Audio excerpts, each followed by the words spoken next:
శ్రీ మహాగణాధిపతయే నమః.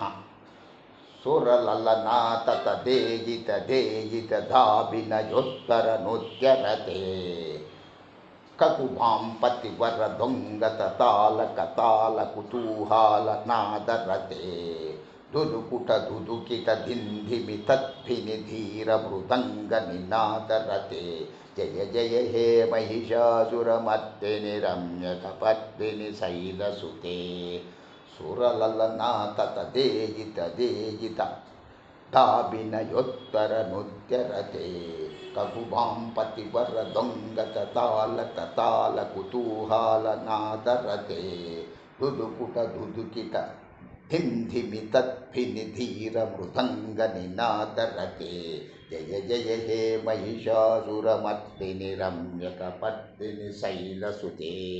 ప్రియా భగవద్బంధువులారా, ఇంతవరకు దేవి భాగవతమునందు 2వ స్కందమునందు 1-2 అధ్యాయములను తెలియజేసినాము. మరల 3-4 అధ్యాయములను ప్రారంభించుతున్నాము. అందరి విశేషములు రాజగు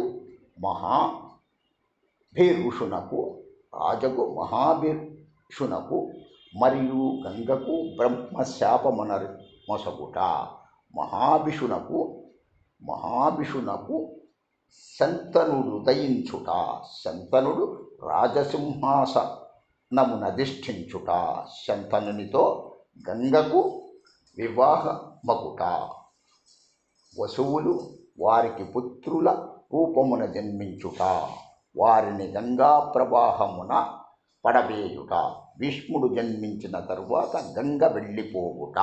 ఇందరి విశేషములు 2-3 అధ్యాయములందరి విశేషమును తెలియజేస్తున్నాము. 3-4 అధ్యాయములందరి విశేషములను ప్రారంభించుతున్నాము. ఋషిగణములు పలికిరి. పుణ్యాత్ముడవగు సూత మహర్షి మహాతేజస్వియగు వ్యాసుని సత్యవతుల జన్మగాథను నీవు వినిపించితివి. అయినప్పటికీ మా ప్రశ్న ఒకటి మిగిలియేయున్నది. వ్యాసుని తల్లి సత్యవతి అని నీవు తెలిపితివి. ఆ సత్యవతి మహాధర్మజ్ఞుడగు శంతనుని భర్తగా ఎట్లు పొందెను?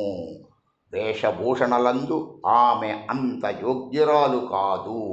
ఆమె నిషాదుని పుత్రిక. ఊరు వంశజుడు ధర్మాత్ముడగు శంతనుడు ఆమెనెట్లు స్వీకరించను? శంతనునికి మొదటి భార్య ఎవరు? ఆమెకే ధీయుతుడగు భీష్ముడు జన్మించను కదా. భీష్ముడు వసువంశ సంజాతకుడని ఎందుకు చెప్పబడెను? ఇదంతయు దయతో మాకు తెలుపుడు. సూత మహర్షి భీష్ముడు అపార తేజస్వి అని మీరు పలికిరి. ఆయన సత్యవతి కుమారుడు మహావీరుడు చిత్రాంగదుని రాజసింహాసనమునకు అభిషిక్తుని చేసెను. చిత్రాంగదుడు మరణించగా అతని తమ్ముని విచిత్రవీర్యుని రాజుగా చేసెను. శంతనునకు భీష్ముడు జ్యేష్ఠపుత్రుడు. భీష్ముడు మిగుల ధర్మజ్ఞుడు, సౌందర్యవంతుడు కూడా. ఆయన ఉండగా కనిష్ఠుడు సింహాసనం అధిరోహించి రాజ్యపాలనమెట్లు గావించెను. రాజు ఏమి తెలియని వాడు కాదు కదా. విచిత్రవీర్యుని మరణానంతరము శోకాకులై సత్యవతి తన కోడండ్రతో 2 గొళిక పుత్రులను ఎందులకు జన్మింపజేసినది. 2 గొళక పుత్రులను ఎందుకు జన్మింపజేసినది? భీష్మునికా దేవి ఎందుకు రాజసింహాసనము అప్పగించలేదు? వీరుడగు భీష్ముడే కారణమున వివాహము చేసుకొనలేదు. ఏ కారణమున వివాహము చేసుకొనలేదు? మహానుభావ, నీవు వ్యాసునికి ధీమంతుడపకు శిష్యుడివి. మా ఈ సందేహములను దూరమునర్చుటకు నీకు గొప్ప విషయమేమియును కాదు. మేమన్ని పనులను వదిలిపెట్టి వీటిని కోరికతో ఈ ధర్మక్షేత్రమునందు నిలిచియున్నాము. వినకోరికతో ఈ ధర్మక్షేత్రమునందు నిలిచియున్నాము. సూతుడు తెలిపెను. ఇక్ష్వాకు వంశమును జన్మించిన మహాభిషుడను ఇక్ష్వాకు వంశమును జన్మించిన మహాభిషుడను పేరుగల రాజు ప్రసిద్ధుడు. అతడు సత్యవాది, మిగుల ధర్మజ్ఞుడు, చక్రవర్తి. అతడు 1000 అశ్వభేదములను 100 వాజపేయ యజ్ఞములు చేసి దేవేంద్రుని సంతుష్టపరచెను. సత్ఫలితముగా స్వర్గమునకు హర్వుడయ్యను. ఒకానొక సమయమున మహాభిషుడు బ్రహ్మభవనమునకు వెళ్ళెను. ప్రజాపతియగు ఆ బ్రహ్మను సేవించుటకు అచటకు దేవతలందరూ వచ్చియుండిరి. లోకపితామహుని సేవించుటకై మహానదియగు గంగాదేవి కూడా అచటనే యుండెను. గాలి వేగముగా వీచుచుండెను. గంగ వస్త్రము ఇటు అటు జారిపోయెను. దేవతలందరూ గంగను చూడకుండా తలలు వంచుకొనిరి. కానీ రాజగు మహాభిషుడు రెప్పవల్పక నిర్భయుడై అటువైపే చూచుచుండెను. బుద్ధిమతియగు గంగ కూడా అతని వైపే చూచుచుండెను. ఇరువురును ప్రణయ బంధమున చిక్కుకొనిరి. వారిని చూచి బ్రహ్మ మిగుల కోపించెను. ఆ స్వామి రాజా, నీవు మర్త్యలోకమును జన్మించదవుగాక. అనేక పుణ్యములు చేసుకొన్న తరువాతనే తిరిగి స్వర్గమునకు వచ్చెదవుగాక అని శాపమొసగెను. గంగ కూడా రాజునే చూచుచుండుట వలన ఆమెకు కూడా అట్టి శాపమునే బ్రహ్మయొసగెను. అప్పుడు వారిరువురు ఉదాసీనులై బ్రహ్మలోకము నుండి వెళ్ళిపోయిరి. మహాభిషుడు మర్త్యలోకమున ధర్మాత్ములకు రాజులను గురించి పరిశీలించెను. చివరకు పురువంశరాజగు ప్రతీపుని ఇంట జన్మించుట సముచితమని నిర్ణయించుకొనెను. అదే సమయమున అష్టవశువులు తమ భార్యలతో వశిష్ఠుని ఆశ్రమమునకు వచ్చియుండిరి. వారికి స్వేచ్ఛగా భోగ విలాసములను అనుభవించుటకు సౌకర్యములుండెను. పృథువు మొదలగు వారు అష్టవశువులు. వారిలో జౌ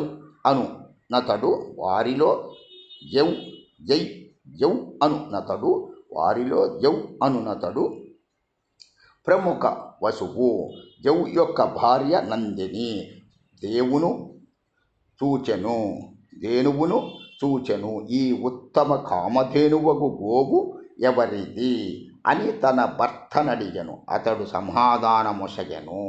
సుందరి, ఈ ఉత్తమ ధేనువు వశిష్ఠునిది. స్త్రీ కాని పురుషుడు కాని ఎవరైనను ఈ గోవు పాలు త్రాగినచో నిశ్చయముగా 10,000 సంవత్సరములు జీవించగలరు.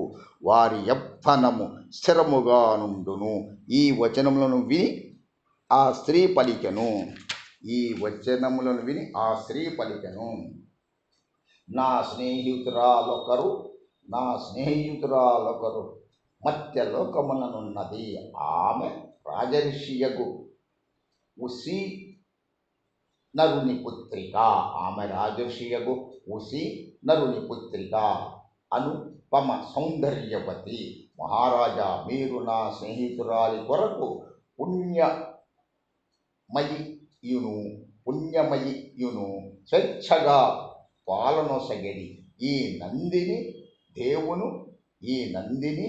దేవును దాని దూడతో కూడా మన ఆశ్రమమునకు తీసుకురండు. నా సఖి దీని పాలు త్రాగు వరకు దీనిని అచటనే ఉంచుడు. అట్లు చేసినచో ఆమె మానవ సమాజమునందు అత్యుత్తమ శ్రేణికి చెందినదగును. ఆమెకు వృద్ధాప్యము రోగములను ఎదుర్కొనవలసి ఉండదు. జౌ యొక్క మనస్సులో పాప భావన లేనప్పటికీ స్త్రీ మాటలు విని అతడు మనోనిగ్రహము గల మునివరుడగు వశిష్ఠుని అవమానించి ఆ నందిని దేవును దొంగిలించెను. ఆ నందిని దేవును దొంగిలించెను. ఈ కార్యమునందు పృథువు మొదలగు వసువులందరూ సహాయమనర్చిరి. నందిని అపహరింపబడిన తరువాత పండ్లు పుష్పములను తీసుకొని మహాతపస్సంపన్నుడగు వశిష్ఠుడు ఆశ్రమునకు వచ్చెను. వచ్చుట తోడనే ఆయన దృష్టి గోవు మీదకు మరలెను. అతనికి గోవు దాని దూడ రెండును ఆశ్రమమునందెక్కడనూ కనిపించలేదు. తేజస్సంపన్నుడగు మునీంద్రుడు గుహలయందు వనములయందు ఆ దేవును వెతకసాగెను. ఆయనకు గోపు ఎక్కడనూ కనిపించలేదు. అప్పుడా ముని ధ్యానమగ్నుడయ్యను. వసుగుణములు తనను అవమానించి గోపు నపహరించిరని ఆయనకు తెలిపెను. అప్పుడాయన ఈ అపరాధము వలన వసువులందరూ మనుష్య యోనియందు జన్మింతురు. ఇందులో ఏమాత్రము సందేహము లేదు. ఇట్లు స్వయముగా వశిష్ఠుడు వసువులకు శాపమొసగను. ఇది విని వసువులు భిన్నులయ్యిరి. మేము శాపగ్రస్తులమైతిమని తెలుసుకొనిన వారు ఋషి దగ్గరకు వెళ్ళి ఆయనను ప్రసన్నుని చేసుకొనుచు శరణుజొచ్చిరి. తన ఎదుట నిలుచుని దీనులయ్యున్న వసువులను చూచి ధర్మాత్ముడగు వశిష్ఠుడు పలికెను. మీరందరూ ఒకరి తరువాత ఒకరు శాపముక్తులగుదురు. అందుకు ఒక్కొక్కరికి సంవత్సరము వ్యవధి యుండును. కానీ నాకు ప్రియమైన నందినిని అపహరించిన ద్యౌ అను వసువునకు అనేక దినములు మానవ జన్మయందుండవలసి వచ్చును. శాపగ్రస్తులైన తరువాత వసువులు శ్రేష్టమైన గంగను మార్గమధ్యమున చూచిరి. శాపవశమున గంగ మనస్సు కూడా ఉదాసీనముగా నుండెను. వసువులు వినయముగా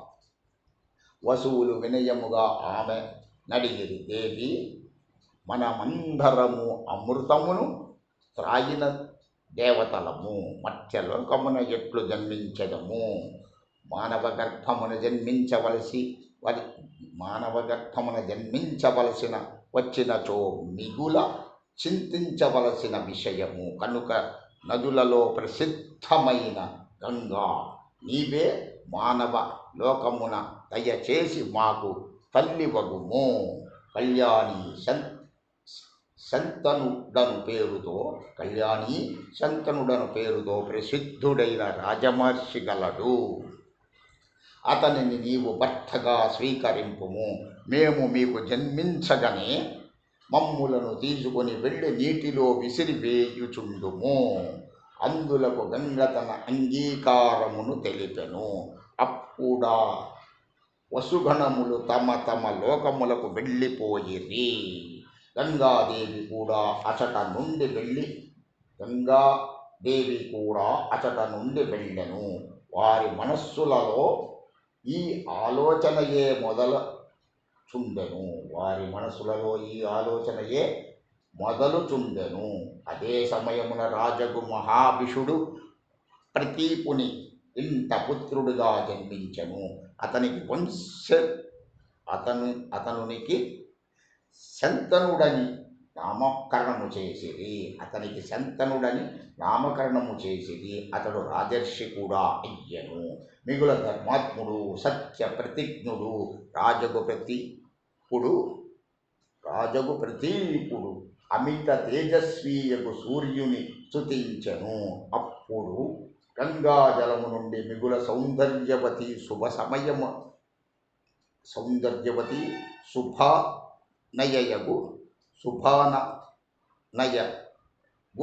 శ్రీ బయటకు వచ్చెను.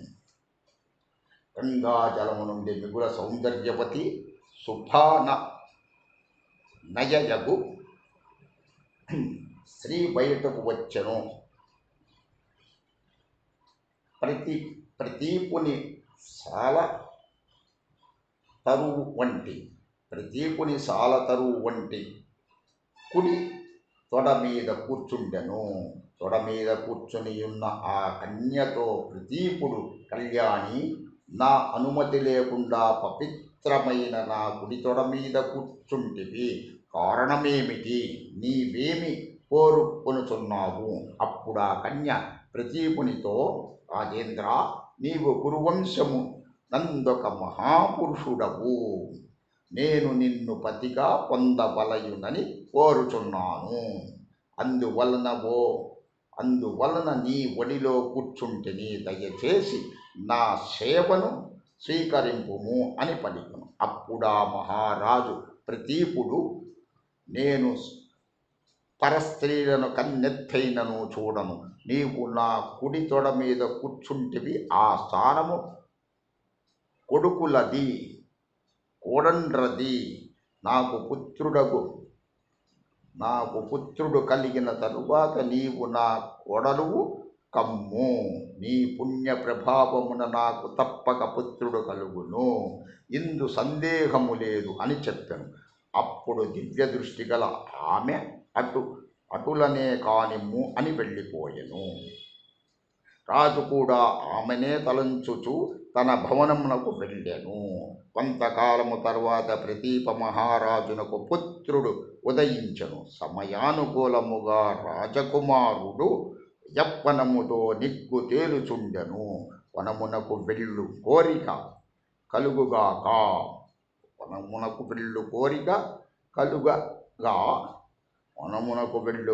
కలుగుగాక. రాజు విషయము నంతయు పుత్రునకు తెలిపెను. అంతయు చెప్పిన తరువాత రాజకుమారునితో ప్రతీపుడిట్లు పలికెను. కుమారా, మనోముక్త సౌందర్యవతి వనములో నీ దగ్గరకు వచ్చినను ఆమె మనస్సులో నిన్ను పతిగా పొందవలెనను కోరికయున్నచో ఆమెను తప్పక వివాహమాడుము. రాజా, నా ఆదేశమును మన్నించి నీవెవరవు అని ఆమె నడుగవలదు. ఆమెను నీవు ధర్మపత్నిగా స్వీకరించినచో నీ జీవితము సుఖమయమగును. సూతుడు పలికెను. ఇట్లు ప్రతీప మహారాజు పుత్రుని ఆదేశించి ప్రసన్నుడై తన రాజ్య సంపదలు అతనికి అప్పగించెను. వనమునకు వెళ్ళిపోయెను. అచట ఆయన తపము చేయనారంభించెను. భగవతి జగదంబను ఉపాసించెను. తదనంతరము సమయానుకూలముగా శరీరమును పరిత్యజించి స్వర్గమునకు హర్వుడయ్యను. ఇప్పుడు మహాతేజస్వియగు శంతనుని చేతికి రాజ్యము యొక్క శాసన పగ్గములు వచ్చెను. సకల భూమండలమునకు ఏకఛత్రాధిపత్యము వహించెను. ఈ నరేశుని రాజ్యమునందు ధార్మికమైన వ్యవహారమే జరుగుచుండెను. ఆయన ప్రజలను చక్కగా పాలించుచుండెను. సూతుడు పలికెను. ప్రతీపుడు స్వర్గమునకు వెళ్ళిన తరువాత సత్యపరాక్రముడగు శంతనుడు ఒకసారి వేటకు వెళ్ళెను. అతడు గంగానదీ తీరమున దట్టమైన అడవిలో తిరుగుచుండెను. అచటనే అతనికి అద్భుతమైన ఆభూషణములతో అలంకృతమైన ఒక చక్కటి కన్య కనిపించెను. ఆమెను చూచి రాజగు శంతనునకు మిగుల హర్షము కలిగెను. తండ్రి చెప్పిన స్త్రీ ఈమెయే అని అతడు తలపోసెను. ఈమె అపరలక్ష్మి వలె రూపమును ధరించి శోభిల్లుచున్నది. ఆమె ముఖారవింద శోభను రాజు రెప్పపాటు లేని నేత్రములతో ఆస్వాదించుచుండెను. అయినప్పటికీ చూడవలెనను కోరిక ఉపశమింపలేదు. పాపరహితుడవైన శౌనకా, ఆ సమయమున శంతనుడు మిగుల ఉద్విగ్నుడైనట్లు ఉండెను. సౌందర్యవతియగు ఆ కన్య తన మనస్సులో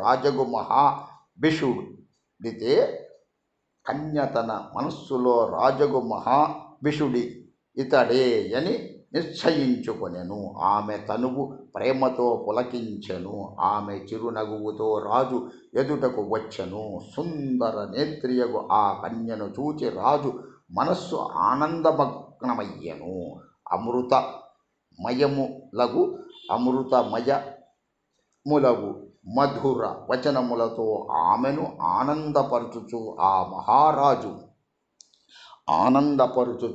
మహారాజు పలికెను, సుందరి, నీవు దేవతవా, మనిషివా, గంధర్వ వనితవా, యక్షినివా, నాగకన్యవా, లేక అప్సరసవా? వీరిలో ఎవరవు? నీ ముఖము మిగుల మనోహరముగా కనిపించుచున్నది. అవును సుందరి, నీవెవరవైనను కావచ్చును. నీవు నా ధర్మపత్ని స్థానమును స్వీకరించి నన్ను ధన్యుని చేయుము. సూతుడు పలికను, ఆమెయే గంగయ్యని శంతనునకు తెలియదు. గంగ అతడు రాజగు మహాభిషుడని ఈ సమయమున శంతనుని రూపములో జన్మించెనని ఎరుంగును. అందువలన మునుపటి ప్రేమ సంబంధమును స్మరించి గంగ రాజు ప్రస్తావనను అంగీకరించెను.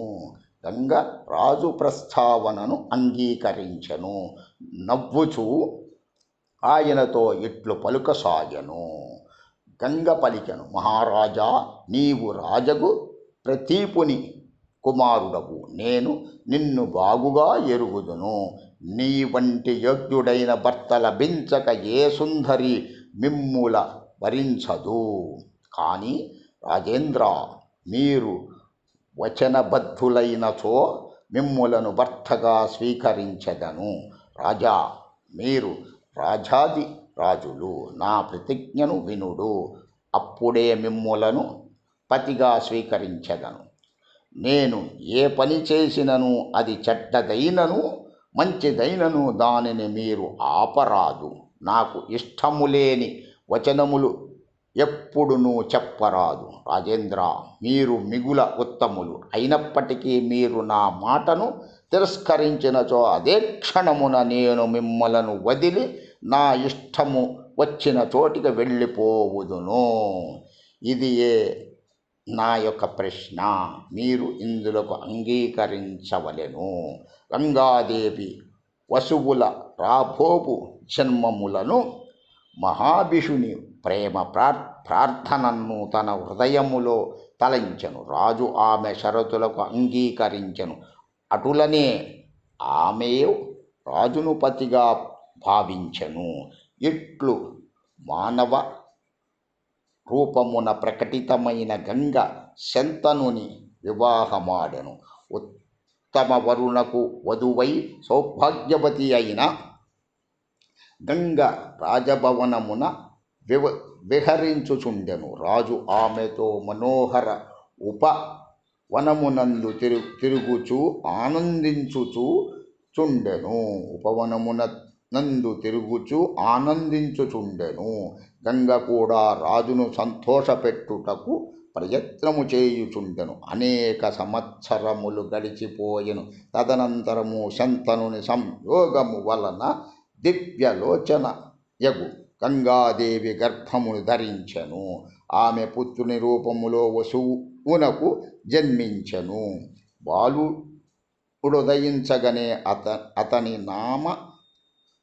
బాలుడు ఉదయించగనే అతనిని ఆమె గంగాజలమునందు విసిరివేశను. రెండవ వాణిని కూడా అట్లే చేశను. మూడవ, నాలుగవ, ఐదవ, ఆరవ, ఏడవ బాలికలనందరినీ గంగ ద్వారా మృత్యుముఖమునకు చేర్చుచుండెను. అప్పుడు మహారాజునకు మిగుల చింత కలిగెను. నేనిప్పుడేమి చేయుదును? ఎట్లు నా వంశము జగత్తులో స్థిరమై ఉండగలదు? ఆ స్త్రీ పాపము యొక్క సాకార రూపము కనుకనే ఈమె 7 పుత్రులను చంపినది. నేను ఈమెను ఆపుదును. అట్లు చేసినచో నిశ్చితముగా ఈమె నన్ను విడిచిపోవును. ఇప్పుడు ఈమె ఉదరమునందు ఇప్పుడు ఈమె ఉదరమునందు 8వ గర్భమున్నది. ఈ గర్భమున మనస్సునకు అనుకూలముగా తోచుచున్నది. ఇప్పుడు ఈమెను నేను ఆపినచో పాపియగు ఈ స్త్రీ ఈ బాలునికి కూడా నీటిలో పడవేయును. ఇప్పుడు ఈమెను నేను ఆపినచో పాపియగు ఈ స్త్రీ ఈ బాలుని కూడా నీటిలో పడివేయును. భవిష్యత్తులో నాకు పుత్రుడు కలుగునా లేదా అని సంశయము తొలగించుట సాధారణ విషయము కాదు. ఒకవేళ సంతానము కలిగినను ఈమె బాలుని కూడా రక్షించునో లేదో దీనిని నిశ్చితముగా చెప్పలేను. ఇట్లు సంశయమున చిక్కుకొని ఉన్న నేనిప్పుడేమి చేయు వలయును? వంశమును రక్షించుకుని ప్రయత్నము చేయుట ఇప్పుడు నా పరమ కర్తవ్యము. తదనంతరము గంగ ఉదరము నుండి 8వ కుమారుడు జన్మించను. అతడే యౌ అను పేరు గల పశువు. భార్యావశుడై మునివరుడగు వశిష్ఠుని యొక్క నందిని దేవును అపహరించను. అప్పుడతడే పుత్ర రూపమున జన్మించెను. ఆ బాలుని చూసి శంతనుడు గంగాదేవి పాదముల మీద పడి ఇట్లు పలికెను. సుందరి, నీ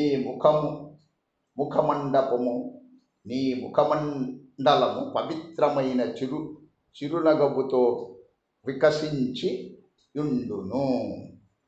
నేను నీ సేవకుడను. ఈ బాలకునికి జీవనదానము నొసగి నన్ననుగ్రహింపమని నిన్ను ప్రార్థించుచున్నాను. నేను ఈ ఒక్క పుత్రుని పోషించుకుందును. నీవు అతి చక్కని కుమారులకు 7గురిని చంపివేసితివి. సుందరి, ఈ 8వ పుత్రుని రక్షింపుము. దాని కొరకే నేను నీ పాదములకు తల వంచి నమస్కరించుచున్నాను.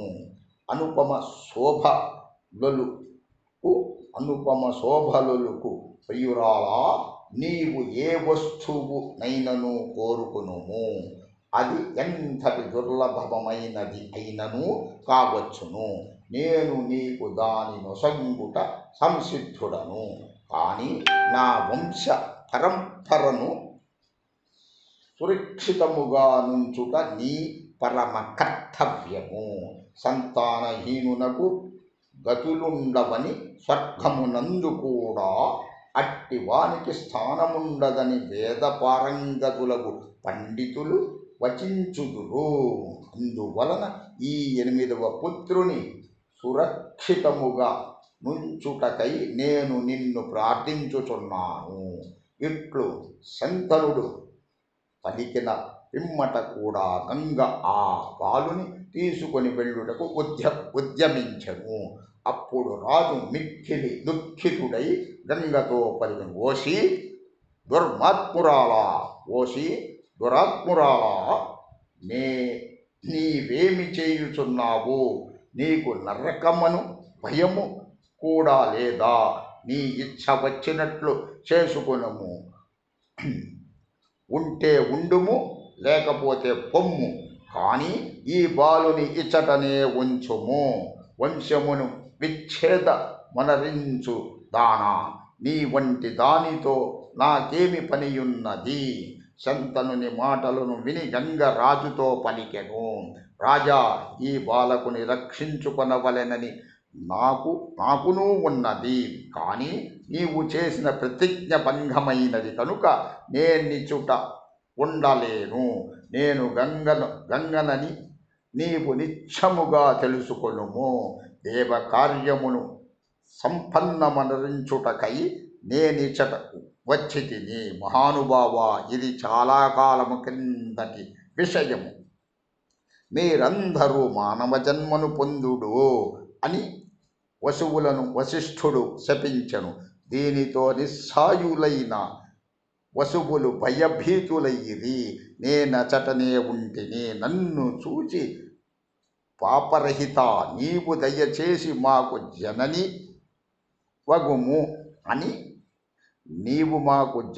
వగుము అని వారు ప్రార్థించిరి. మహారాజా అప్పుడు వసువులకు, నేను వరం మొసంగితిని, దానిని సాధించుటకు నీకు పత్నినైతిని. దేవ కార్యమును సిద్ధింపచేయుటకే నేనిచుటకు వచ్చితిని. బాగుగా తెలుసుకొనుము, ఆ 7 వసువులే నా పుత్రులైరి. ఋషి శాపము నుండి ముక్తులయ్యిరి. ఈ వసువొక్కడు కొంతకాలం వరకు నీకు పుత్రుడై యుండును. రాజా, నేను ఈ బాలుని నీకొసంగుచున్నాను. నీవీ పుత్రుని స్వీకరించుము. ఈ దివ్య పురుషుడు వసువని తలంచి పుత్రుని వలన కలుగు సుఖము ననుభవింపుము. మహానుభావ, గాంగేయుడను పేరుతో ప్రసిద్ధి చెందెడి ఈ బాలుడు అందరికంటే మిగుల బలవంతుడగును. నేను నిన్ను పతిగా వరించిన స్థలమునకే ఈ బాలుని తీసుకొని వెళ్ళుచున్నాను. పోషించిన తరువాత ఈ బాలుడు పెద్దవాడైనప్పుడు నేనితనిని నీకు తిరిగి ఇచ్చెదను. ఎందుకనగా తల్లి లేకపోయినచో పిల్లలు సుఖముగా జీవించుట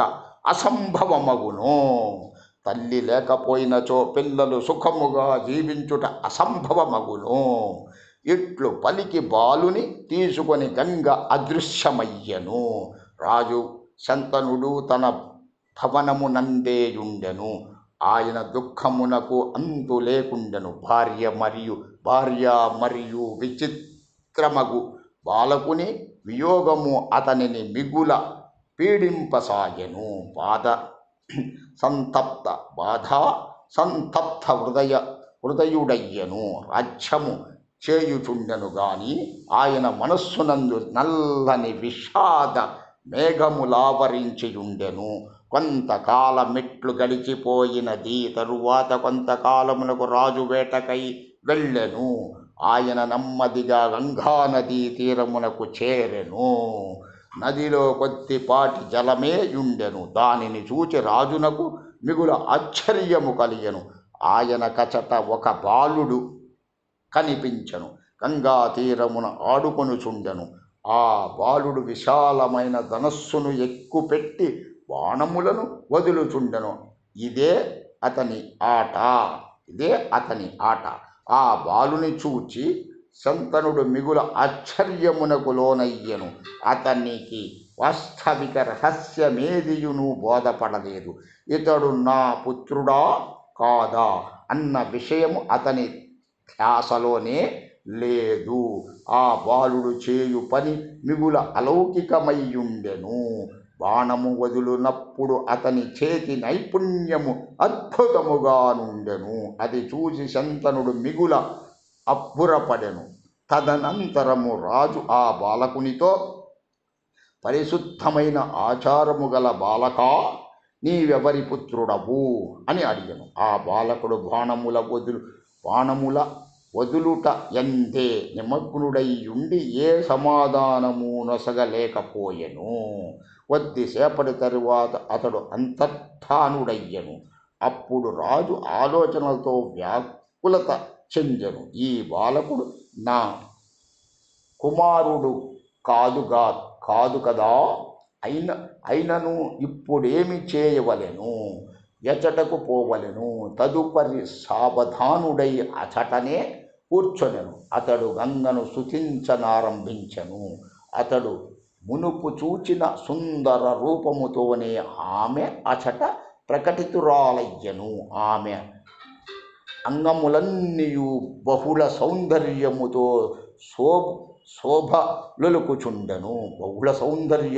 శోభలొలుకుచుండెను. ఆమెను చూచి శంతనుడు, గంగా, ఇప్పుడిచ్చట నుండి కనపడకుండా పోయిన బాలకుడెవరు? దయచేసి అతనిని నాకు చూపింపుము అని గంగను అడిగెను. గంగ పలికెను, రాజేంద్ర, ఇతడు నీ పుత్రుడో, ఇతనిని ఇప్పటి వరకు పెంచి తిని, ఇతడు 8వ వసువు, ఇప్పుడితనిని నీకు అప్పగించుచున్నాను. మహా తపస్సంపన్నుడగు ఈ బాలకుడు గాంగేయుడను పేరుతో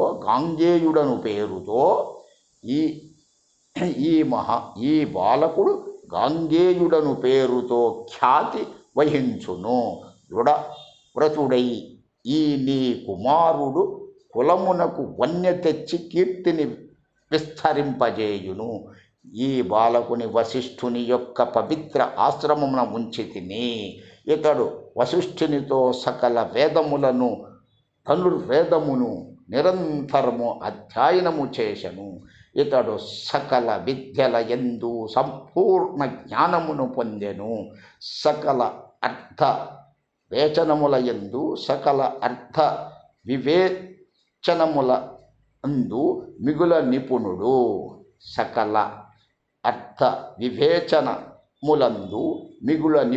నిపుణుడు, పరమ పవిత్రుడు. వశిష్ఠుడు తనకు తెలిసిన దానినంతయు ఈ పుత్రునకు బోధించెను. రాజా, నీవు ప్రసిద్ధుడవైన నరేశుడవు. ఈ బాలకుని స్వీకరించి ఆనందమును అనుభవించుము.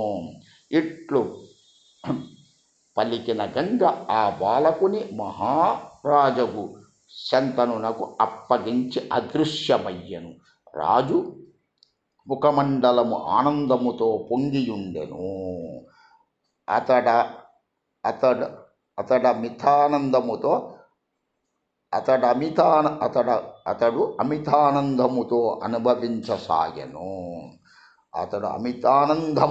అనుభవించసాగెను. పుత్రుని వడిలో నుంచుకొని అతని మస్తకమును మూర్ఖొనెను. రథము మీద కూర్చునబెట్టుకొని తన నగరమునకు బయలుదేరెను. హస్తినాపురమునకు చేరి మహారాజగు శంతనుడు గొప్ప ఉత్సవమును జరిపించెను.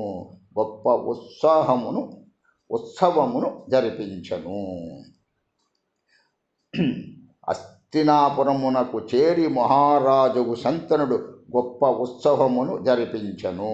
జ్యోతిష్యమునందు నిపుణులైన వారిని పిలిపించి శుభదినమున అడిగెను. సకల ప్రజలు, నిపుణులైన మంత్రులు ఆహ్వానింపబడిరి.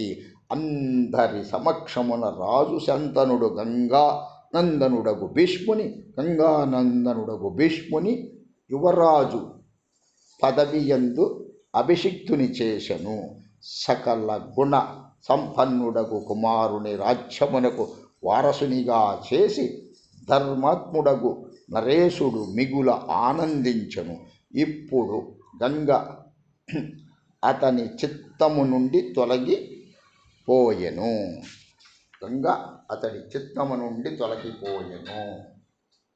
సూతుడు పలికెను, మునులారా, భీష్ముని జన్మకు గంగ ఉత్పన్నమగుటకు గల కారణమును నేను మీకిప్పుడు తెలిపి తిని. వసువులకు కలిగిన శాపముతో ఈ ఘటన జరిగినది. గంగావతరణము, వసువుల ప్రాదుర్భావము గల ఈ ప్రసంగము వినిన వారు సమస్త పాపముల నుండి ముక్తులగుదురు. ఇందు సందేహము లేదు. ఈ ఉపాఖ్యానము పరమ పవిత్రము, మంగళమయము, వైదిక సిద్ధాంతములతో సంపన్నమైనది. వ్యాసుని ముఖారవిందము నుండి నేను విన్న దానిని ఉన్నదున్నట్లుగా మీకు తెలిపి తిని.